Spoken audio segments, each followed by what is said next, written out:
Now, sticking with the markets, I'm joined by Potomac Wealth Advisors President Mark Avallone. Mark, thank you for joining us. Wow, what a first day of the month for March.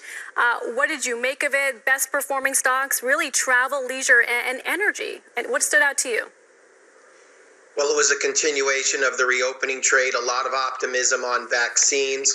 And I think we saw the 10-year pull back a little bit. You covered that earlier. I think that's really going to be the driver this year. And I think fears of hyperinflation and interest rates, the 10-year heading towards 2% and staying there, are a bit exaggerated. And I think once investors realize it's a global economy, there are a lot of headwinds against super growth around the world. There's high unemployment still.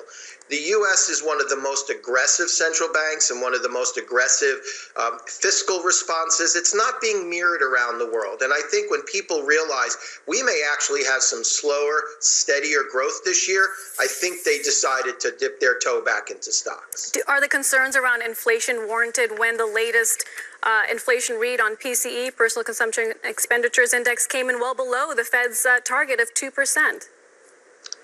Well, inflation is going to be dislocated in areas that the pandemic has dramatically hit, like new housing and housing costs and materials and commodities. It has gone up. But what's going to happen with rental prices?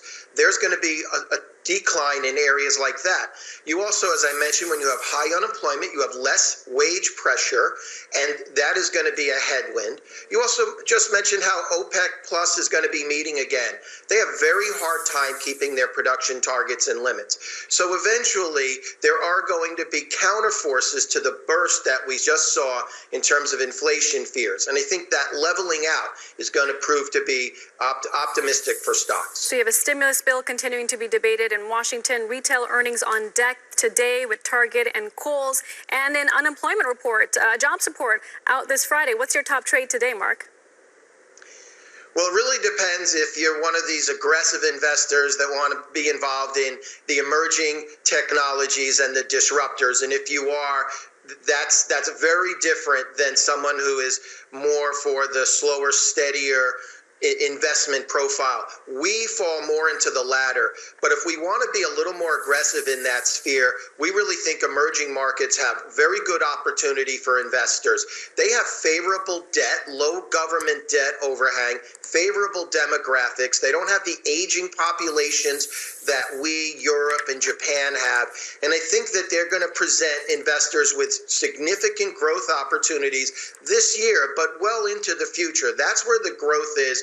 And I think especially in Asia, where they've handled the pandemic well and the economies are rebounding well from this pandemic, could be a good place for investors to park some money. And some bullish comments from Ray Dalio yesterday at the Council on Foreign Relations about China specifically opening up its capital markets and over time that becoming a bigger place to park your cash for investors. And we're looking at the emerging market ETF actually outpacing the gains of the S&P 500 so far this year. It's been a winning trade. Mark, thank you for joining us. Mark Avallone.